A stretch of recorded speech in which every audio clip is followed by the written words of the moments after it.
We'll just check again.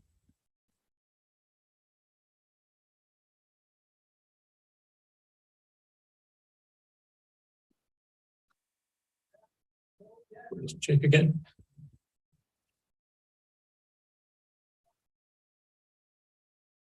Sorry. Okay, we'll just check again. Hold on, I need to come out of that. So,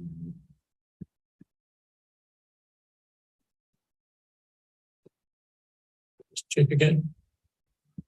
And you go into Zoom. You're in the Zoom meeting and you're live.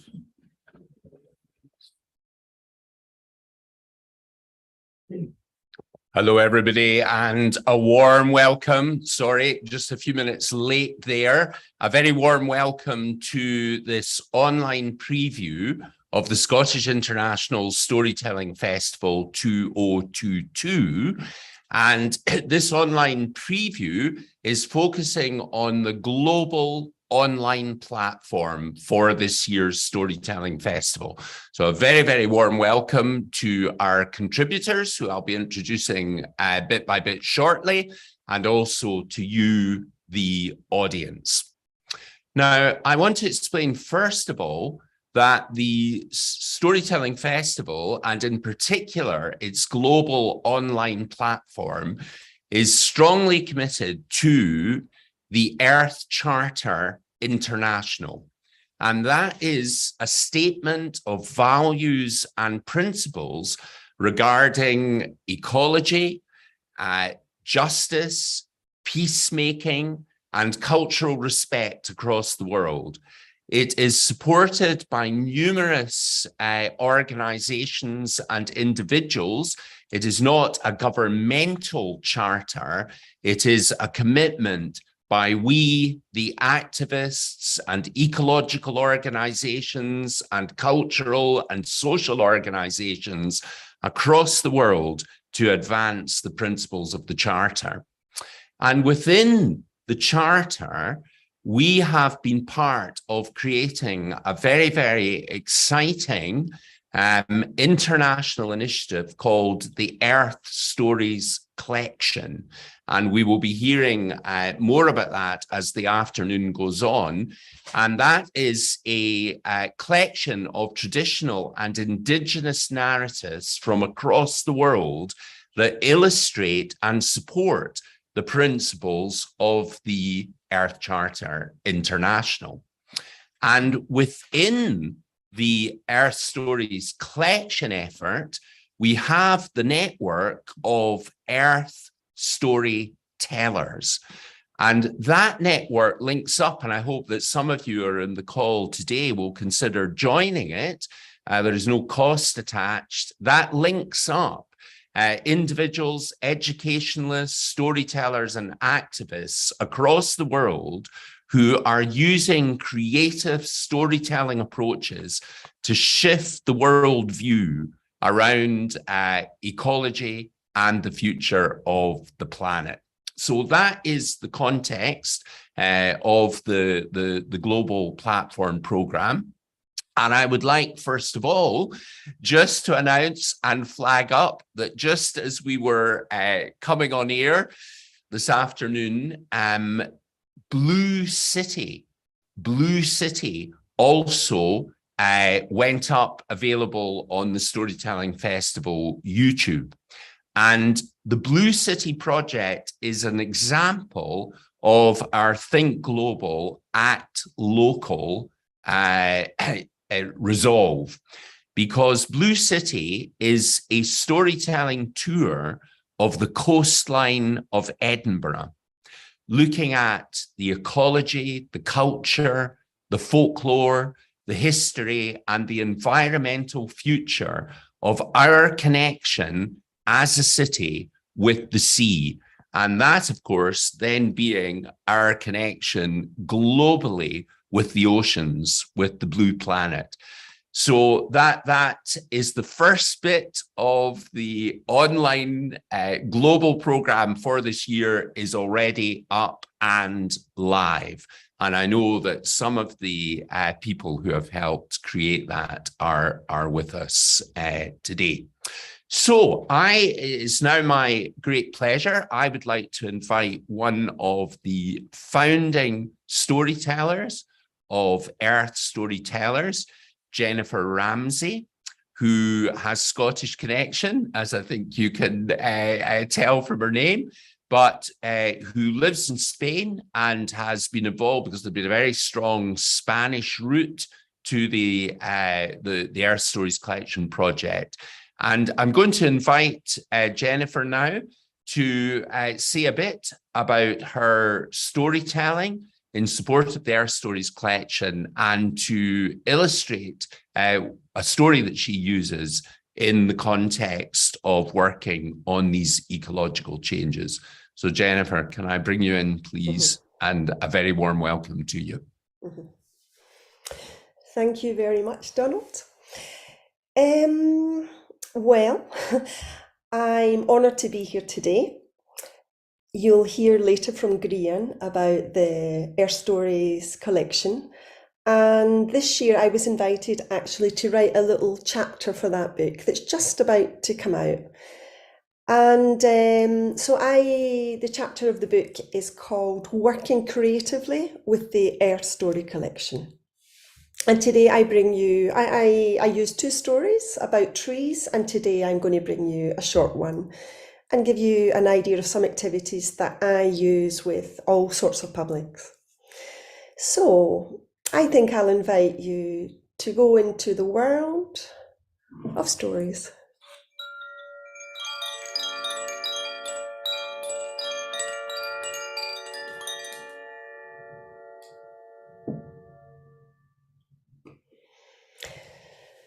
And this story is called How the Trees Stopped Talking. It's a traditional story from Finland and Estonia. And they say a long time ago, when the earth was young, and trees still talked to humans, that there lived a young man and his family. Winter was approaching, and the children were hugged up in bed trying to get warm. And the father picked up his axe and walked out to get some wood for the fire. Soon he came to a birch tree. Perfect, he said, and he picked up his axe and just about to cut it down when the birch tree said, "Please don't kill me. Listen, I'm young, I'm full of life, I have so much to give. I mean, you could use my bark to make baskets. You can use my twigs to make brooms. Please don't kill me." Now that man thought for a while. His wife made baskets. She would be pretty angry if he cut it down. And it was true. The tree had so much to give. So he put down his axe and he said, "Birch tree, you are indeed a very important tree." "Aye," the birch tree said. "Thank you. If you look after the trees will look after you." He picked up his axe and he went on his way. And soon he came to an oak tree. Now, an oak tree would be fantastic. You know, for the fire, they would have weeks, even months of wood. So he picked up his axe and he was just about to cut it down when the oak tree said, "Young man, please don't cut me down. I am an oak tree. I give home, I give shelter to so many creatures, to birds, owls, insects, ants, spiders. You just can't imagine the amount of living beings that live in me. And also with my acorns, you know, they fall and they give food to help other animals through the winter. Without me, they would starve." Now that young man really didn't want to harm the animals, and he loved listening to owls at night. So he put down his axe and said, oak tree, you really are a very important tree." And the oak tree said, "Young man, thank you very much. Because if you look after the trees will look after you." So off he went, and he came upon a pine tree. Now that's pretty soft wood. It's quite easy to cut down. So he picked up his axe, just about to cut it down. And can you imagine what the pine tree said? "Please don't cut me down. Listen, you can use my pine cones for your fire. And I bet you love pine nuts, don't you? And do you know that up in my crown, there's lots of little flying squirrels live there, and they only come out at night time." Flying squirrels? Wow. There are only a couple of countries in the whole world when you can find flying squirrels. And there they were in that pine tree. Oh, no. There's no way he could cut it down. So he said, "Pine tree, you really are a very important tree." And the tree said, "If you look after trees, the trees will look after you." Well, this time he just sat down. He thought, it's impossible, because trees have so much to offer. I mean, I know that the fruit trees will give fruit, the nut trees give nut. They all give oxygen. So as he sat there on top of a rock, and he could feel the rock under his bottom, he could feel the wet soil under his feet. He could feel a little breeze in his hair. He could smell the pine. He had this sensation that he could feel all the little roots under connecting all the trees. He could hear the songbirds in the forest. Why not just go to the forest and pick up some branches? So off he went. And when he got there, he entered into the forest, and there was a little man waiting there. A strange little man. He had like an acorn hat, he had like a cape made of birch bark, and he had a little stick in his hand. And he said, "Listen, this stick is for you. It's a magic wand, not a stick, a wand.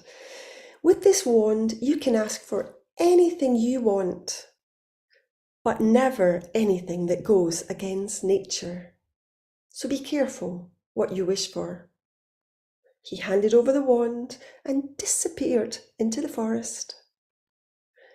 Well, that young man picked up fallen branches and off he went. And he got home, and the family were like intrigued with the little story. And they said, "Well, let's ask for some breakfast." So he picked up the little wand and he said, "Birds, please bring me some berries." Ding! And all of a sudden, birds did indeed come with some berries. And what about some honey? "Bees, bring me some honey." Ding! And the bees came, and they had the most delicious breakfast. Well, that man treasured that wand. He really, really looked after it. And when he needed help, he would ask for help. For example, for his fields, he would say, "Moles, please can you help me plough the fields?" Ding! And they would. "Ants, please can you help me plant the seeds?" Ding! And they would. All the little seeds. And that family, they were happy, they prospered, and they never asked for anything that was against nature. But time went by. The moons, the seasons, the years passed. And now that man was no longer a young man.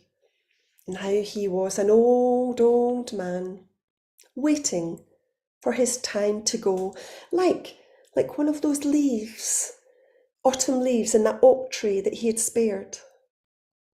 And one night he was on his deathbed, and he had his family round him, and he heard the call of an owl. He took the wand, and he said to his eldest son, "This wand is for you. Now you are the keeper of the wand. But please, please remember, look after the trees. They're our friends. If we look after the trees will look after us. And those were his dying words. Well, that son did take the wand, but he was different from his father. He was bored. He was tired of those old ways. He was tired of working the land.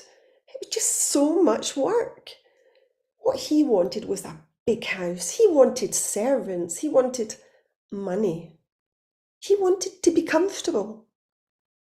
And one day, one really cold day, he was frozen. He said, "Why should I be cold? I'm the keeper of the wand." Now it was winter. He picked up the wand and said, "Winter sun, I want to feel the summer sun on my face." Uh-oh, what had he done? He had asked for something against nature. And in that very moment, the clouds parted. And the summer sun did indeed come out, and it started to shine and shine and shine, all its rays concentrated on him. And he, that eldest son, started to melt and melt and melt until it disappeared.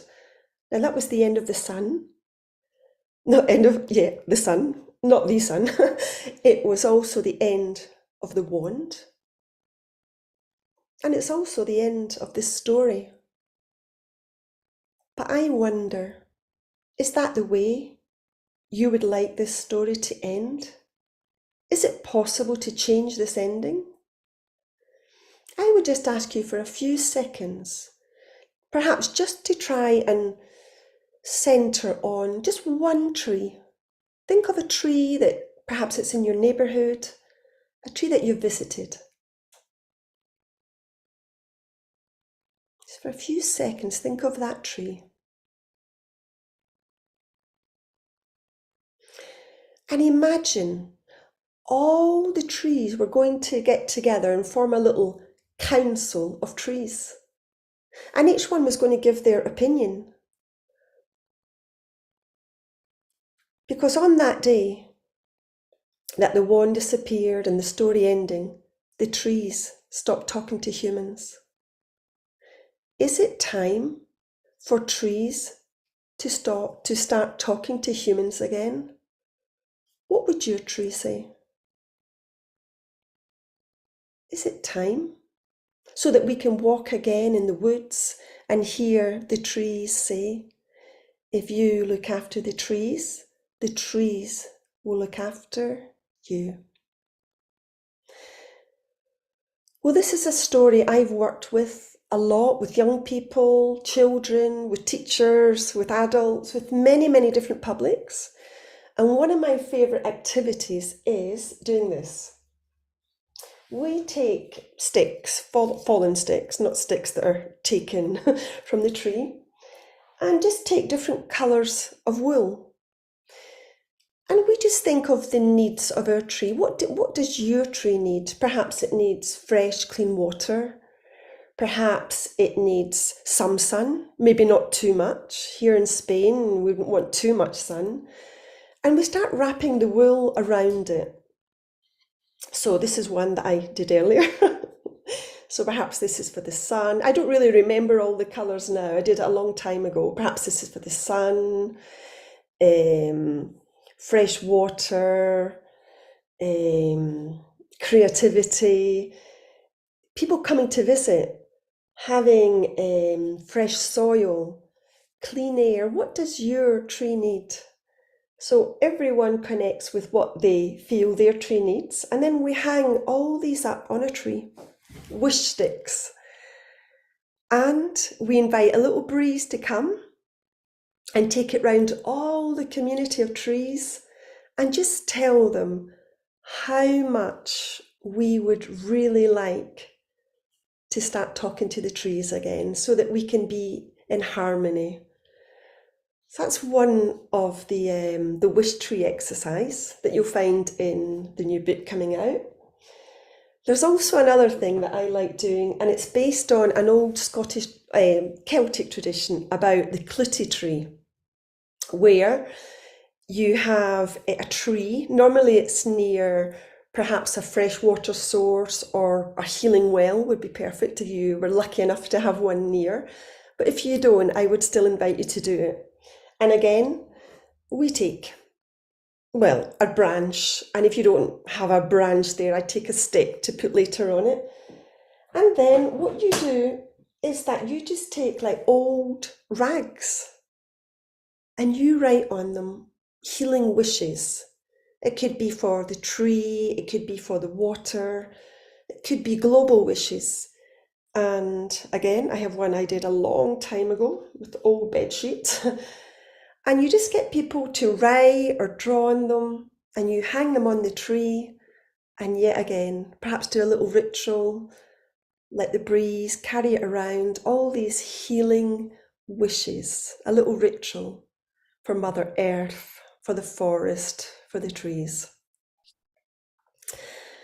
And I think perhaps there's lots of other things I do, but again, you'll find them in the book, lots of games just to get to know the trees, and obviously little rituals, and just perhaps even what is it that we as people need to do just so that the trees could possibly even consider talking to us again, perhaps writing them on leaves and just letting the leaves fall back into the earth to be recycled.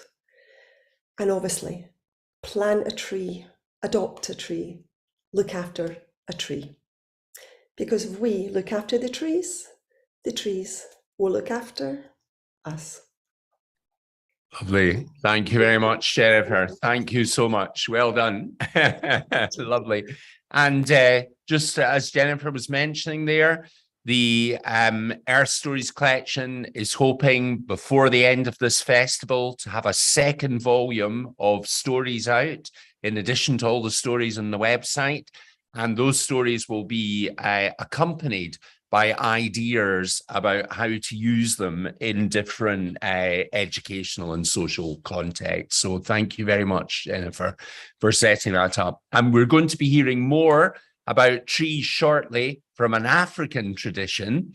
But I would just like at this point to mention that as part of the online program, there will be 2 running sets of daily events.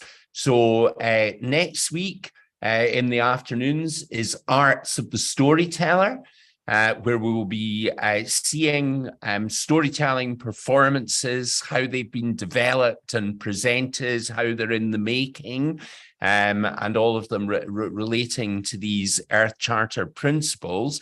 And in the second week, Global Lab will be exploring some key relationships between storytelling and the Earth Charter.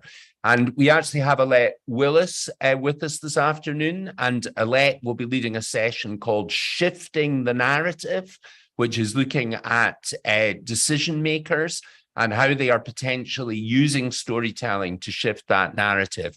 I was wondering, Alette, do you want to say just a few words about that workshop as an illustration of some of the things that are coming up? Yeah, sure. Thank you, Donald. So this comes from a piece of research we did at the University of Edinburgh. There was 4 of us who did the research project. It'll be myself and Ramsay Afifi, who will deliver the workshop on Tuesday. Ramsay works at the Moray House School of Education, and he's a teacher trainer. And what we're going to be doing is having some experiences that relate to some of the things that came out of our research. In our research, we engage with over 50 storytellers in the UK and abroad who work with storytelling in relation to nature connection, sustainability, Earth Charter, all those sorts of things. And we collated their feedback on their practices and what they thought made good practice in this area. And so we'll be exploring some of that and looking at I think we'll be mostly looking at how people telling stories can help people listening to stories shift in their narratives. We'll be looking at how stories themselves shift and how they need to shift in this particular era, where more and more people are calling for a change in the stories that dominate human relationships with the rest of the world, and obviously human relationships with each other. And then hopefully exploring with the people who are there what they might like to do to help shift stories in their own communities into the future. So that's what we will be doing. Thanks, Donald. Fantastic. Thanks, Alette. And that's a week on Tuesday. That one's coming up. A week on Tuesday. I think that'll be the 25th, if my dates are right. Okay, so I'm going to move on to another aspect of this year's Storytelling Festival now. And as you will have already grasped, the Earth Stories collection has got a fantastic website, which is international in its reach and is adding different languages as we go. But here in Scotland, as part of what has been called Scotland's Year of Stories, we have been delighted as the Storytelling Festival to play a small part in a project called Map of Stories. And Map of Stories is connecting archive footage of important storytellers from past tradition, people like Norman MacLean and Sheila Stewart and others, with footage of storytellers who are working now in our communities across Scotland. And this amazing project has been led by Jamie Chambers, and Jamie is with us, and he is just going to give us a little introduction and a little bit of a soft guide. It's not fully live yet, the website aspect of this, although there will also be events during the Storytelling Festival, which will be showing some of that archive footage and linking it with live storytellers and musicians now. So, Jamie, I'd like to hand over to you to say a little bit about Map of Stories. Thank you, Donald. Thanks for having us. Yeah, we are really thrilled to be participating in the Storytelling Festival this year. And to be launching the Map of Stories website effectively today. It's online now if you want to go and check it out. So the URL is mapofstories.scot. And I'm just going to share my screen so you can all see it. Here we go, folks. Can you see that? Okay, so effectively the Map of Stories project kind of it came from a place of wanting to explore a connection between storytelling and place in Scotland, but also I suppose we wanted to explore the kind of dizzying diversity of oral storytelling traditions across Scotland, really, and to kind of to explore that in a way which maybe hadn't been done before. Both through the digital in terms of this beautiful website which our collaborators at Rectangle have put together, and also using film. Film was a kind of key medium that we wanted to use to kind of open up access to kind of hear stories from people that you maybe might not hear from otherwise. So effectively the website is an interactive map, and we've tried to kind of it's still slightly under construction, but we've tried to kind of make it as explorable as possible, I suppose.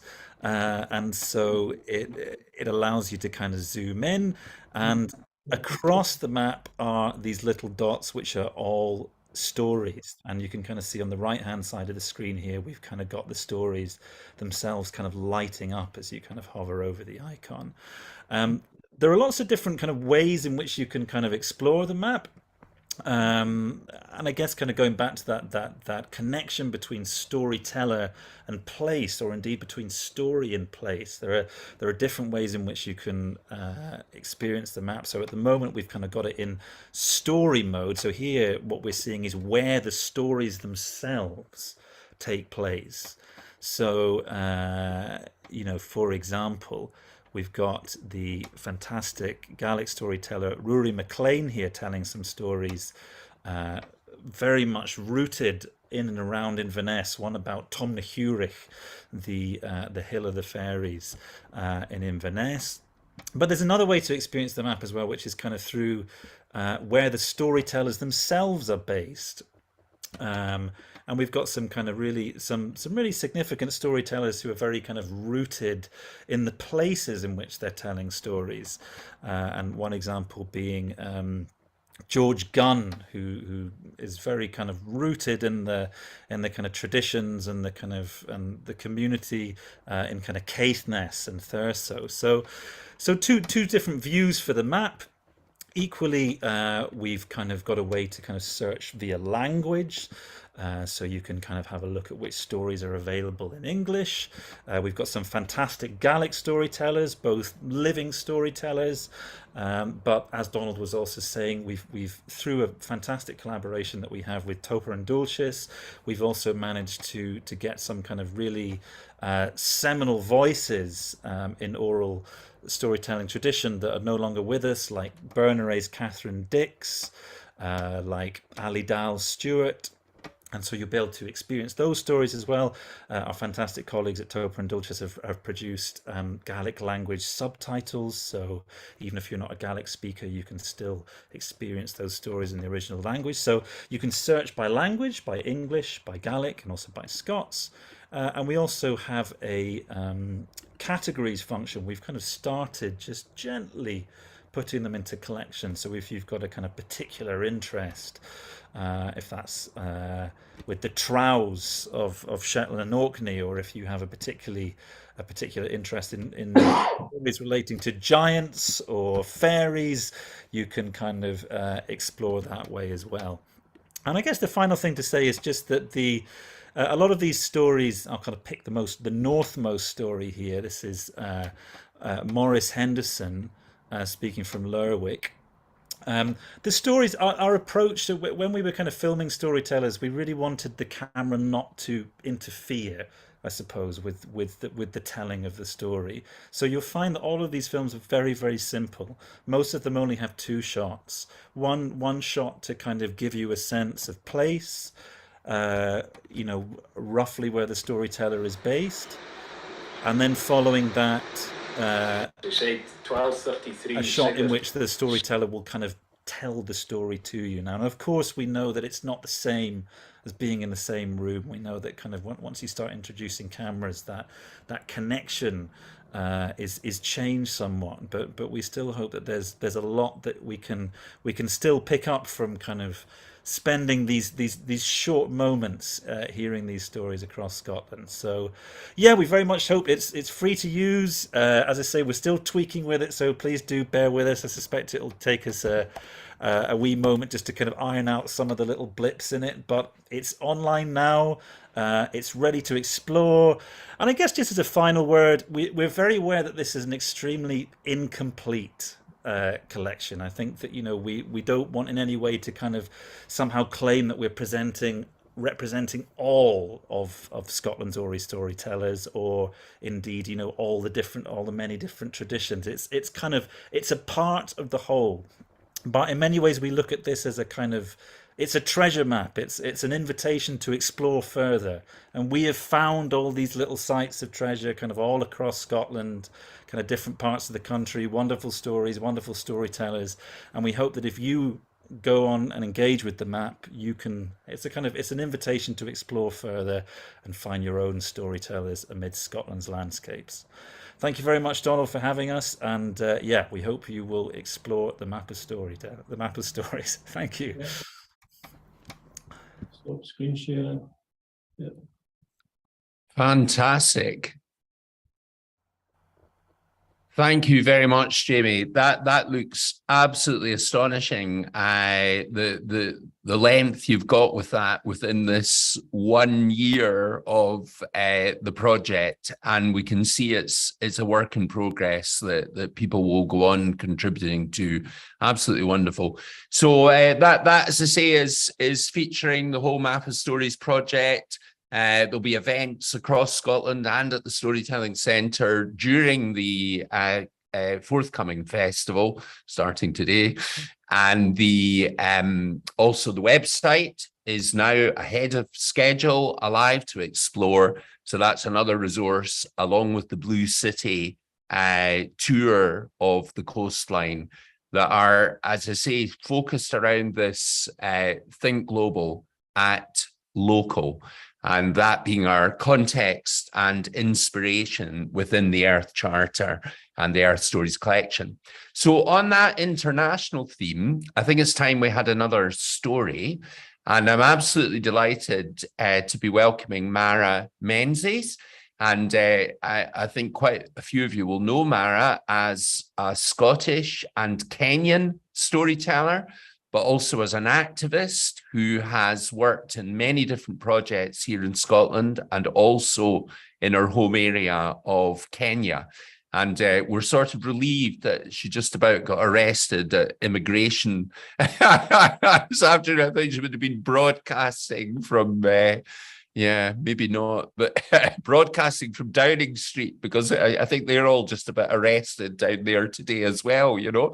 So Mara, I'm hoping we're maybe going to hear another tree story now. And so it's a most warm welcome. Thank you, Jamie. And I'm going to pass the ball on to Mara. Welcome. Lovely to see you looking so well.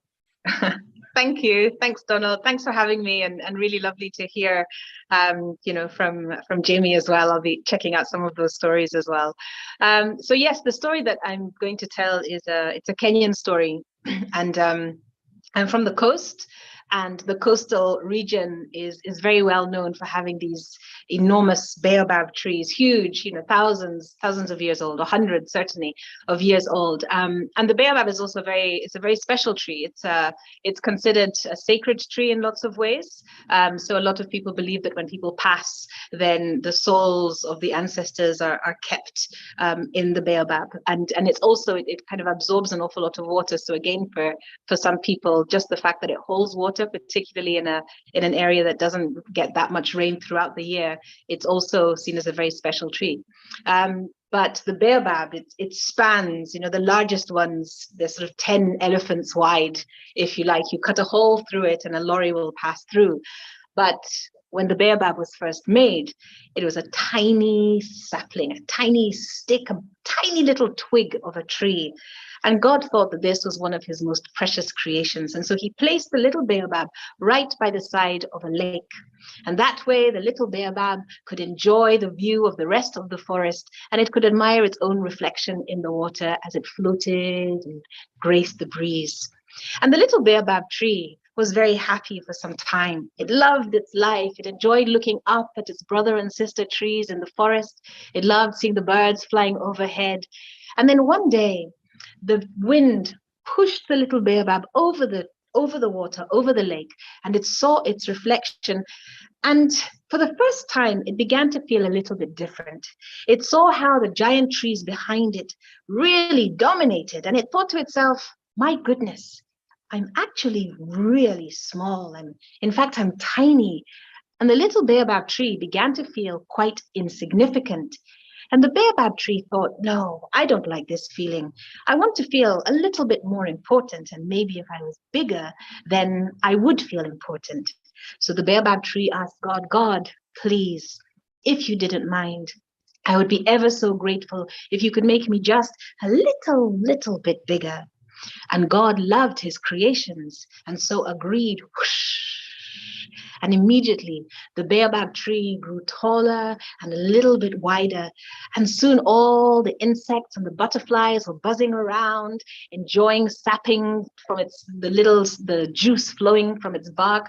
Oh, the little baobab tree was delighted. Oh, yes, this is what being alive is truly like. I am now really part of the forest. And again, the baobab tree saw how all the animals lived in the branches of the larger trees. And one day, whoosh, the wind pushed the little baobab over the water. And once again, it saw its reflection and it thought to itself, I'm still really rather small.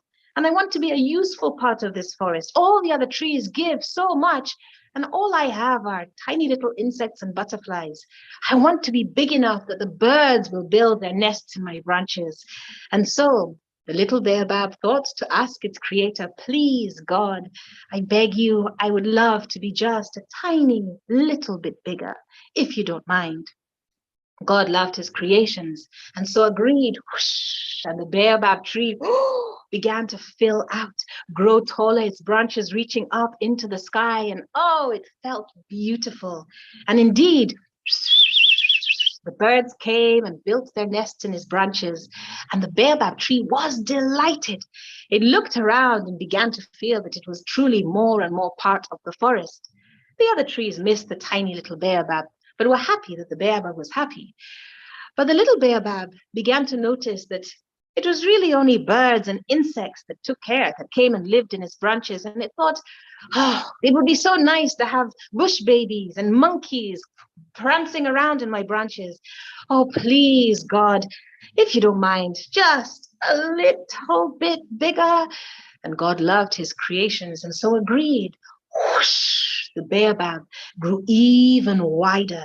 And soon it wasn't long before the monkeys were swinging in its branches. The bush babies would make their way over in the evening and settle themselves down in the tree.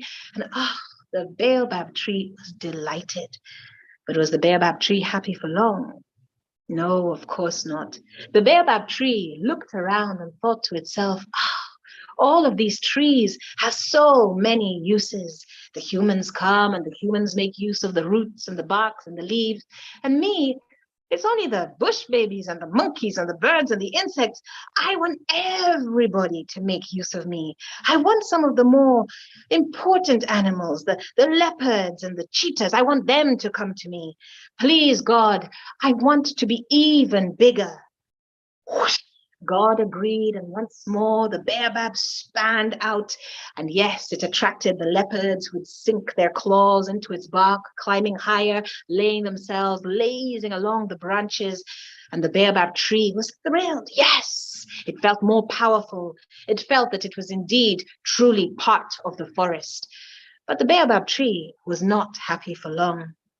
As it grew bigger and it saw its reflection, it thought to itself, I only have the leopards and the cheetahs and the birds and the insects and the bush babies and the monkeys. Look at the elephant. If the elephant could make use of me, then I would be really happy, because then I would know that I would be important to everybody. And so the baobab tree asked God, I want to be even bigger. Whoosh. God agreed, but God was not happy. And so even though the baobab tree grew to an enormous size, he was not happy for long, because even though the elephant stomped its way through the forest and began to rub itself against the bark of the baobab tree, the baobab still wanted more and more power. God, make me even bigger. But by now, God had had enough. And God spoke to the baobab and said, Baobab, even as a tiny, thin little twig, you were one of the most important trees in the forest. But now you have angered me. And so he took the baobab tree and pulled it out of the earth. He carried the baobab tree far away from the water's edge, turned it upside down, and planted the baobab tree into the earth with its roots sticking up into the sky. And so to this day, at the coast, you will often find the baobab tree on its own, and it only has its leaves for about 3 months of the year. And a lot of people believe that the real leaves of the baobab are underneath the earth, and it's called the upside down tree. But still, despite this, it is a sacred tree. It is a special tree. And the baobab learned to give and give and give instead of asking for more and more. And so that is the story of the baobab tree. Wow, fantastic. Well done. A great story from Africa, and very much reflecting, the range and the roots of stories in the Earth Stories collection, and also that combination of activism and storytelling working together. And I know that's something that our next and final contributor for this little preview this afternoon is very interested in Grian Kutanda. And Grian himself has very much combined his research and his exploration of stories with his environmental activism. And we hope we'll be here more from Mara on that theme in some of the work that Grian is developing. So I'm going to turn to Grian now to finish our little preview today. And I have a special reason for doing this because many times Grian has featured in the Scottish International Storytelling Festival programme, explaining the Earth Stories collection, of which he is the driving force and creator. But many people do not realise that he has another identity as Grian the Gardener. And I, as some of you will know, I'm very passionate about gardens and community gardens and storytelling in gardens, folk tales from the garden. And one of the characters who features in my folk tales from the garden is Grian the Gardener. And before Grian embarked on Earth Stories collection, he was a creator of this persona of these stories.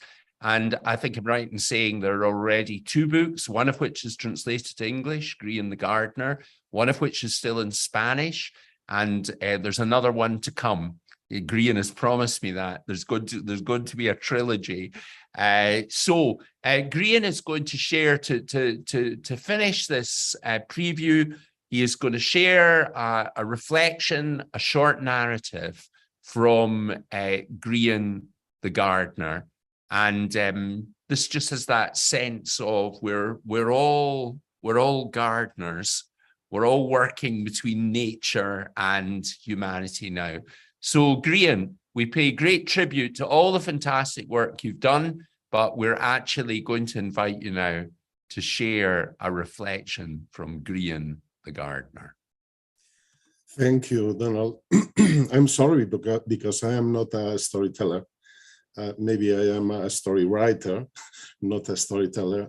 I can sure that I will train in storytelling, and maybe one day I can tell stories like you in this mastering way. Okay, I can read one of the stories of my book, The Gardener, and I'll try to make something nice. A young 15-year-old began to work with the gardener, looking after the flowers and trees in the garden. His father, an old friend of the gardener, had asked him to take the boy in his charge, to teach him the craft that he knew so well, with the purpose of one day being able to do something to earn himself a living. The boy, good-natured but impatient like a hungry sparrow, did the work that the gardener asked of him with amazing speed, but without taking any care. During his first days with the gardener, on one occasion, in his hurry, he planted a cypress bush badly. The man called this to his attention with a severe frown. "You must learn the lesson of the poplar and the oak," he said severely. The boy kept silent, waiting to hear the tedious recitation of the announced lecture. But seeing that the gardener did not start to speak, the silence weighed heavily, and he asked him shyly, "And what is that lesson?" The gardener could not feign his annoyance any longer and burst out in resounding laughter, while the boy, quite confused, tried to force a smile. The man took the boy by the shoulders and asked him to accompany him. "Leave your tools there," he said. "We are going to take a walk." And both of them left the garden, taking the path through the village that led to the river, until they reached the shore in the place where the ruins of the old windmill stood. "Look, can you see that poplar?" the gardener said, pointing to a tall, slender tree. "Yes," the boy answered. "And now can you see this oak?" he asked again, showing him a young oak a little taller than themselves and with a trunk 2 fingers thick. "Yes, why?" inquired the boy. "These 2 trees are the same age," the gardener declared emphatically. The boy looked again at the 2 trees. He was surprised that the poplar was much taller than the oak, and its trunk was 20 times as thick. "But how can they be the same age?" he asked. "The poplar is much bigger than the oak." "Yes," the gardener interrupted him. "It's much bigger because it grows much more quickly." The boy made a face that showed he was beginning to understand. "But its wood," the gardener continued, "is not as good as the oak's." Silence. The boy could not see what the gardener was getting at, and he looked at him, hoping that the man would continue. And that is what happened. "You want to do things too quickly," he said to him, "and you want to learn too many things in a short time. Just like the poplar, you are impatient. However, study the oak and learn from it.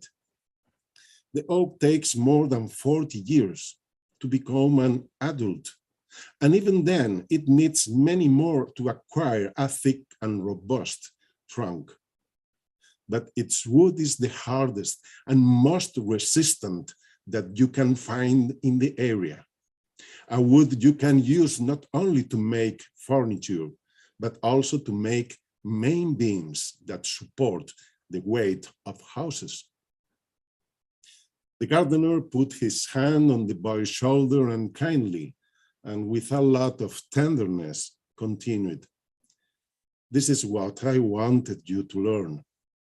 If you wish eventually to make it as a gardener, you will have to learn to master the fine art of patience, because a gardener without patience will want the trees and plants to grow in a few days, and that is a luxury that nature does not allow us.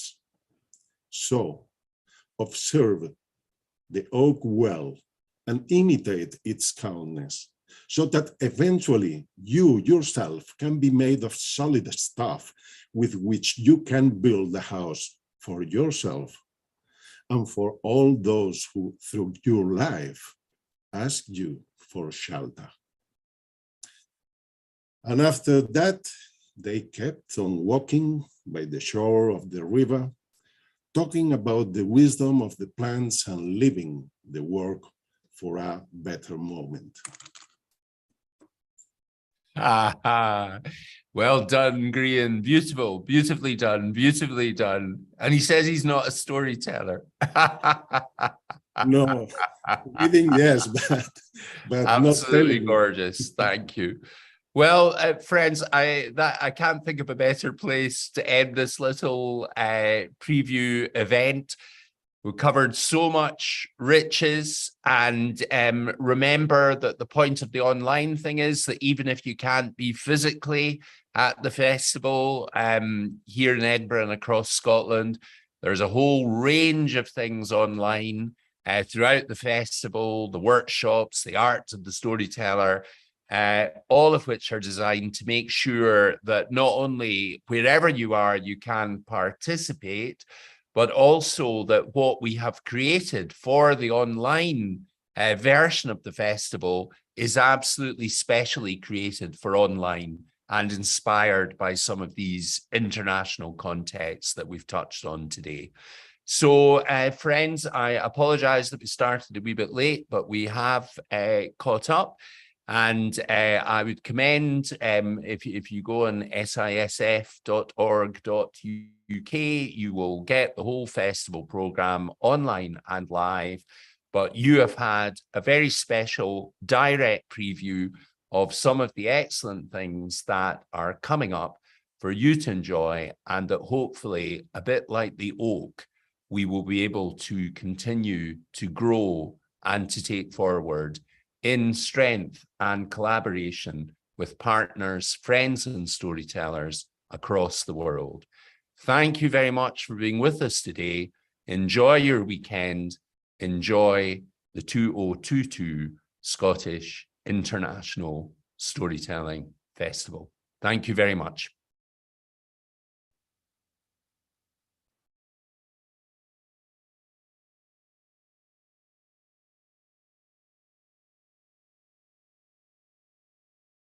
Okay.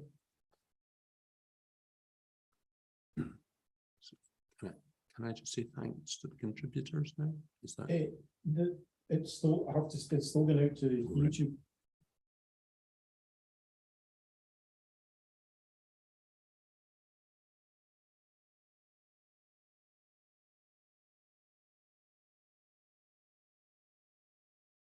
Okay, it's not going out to YouTube anymore. So.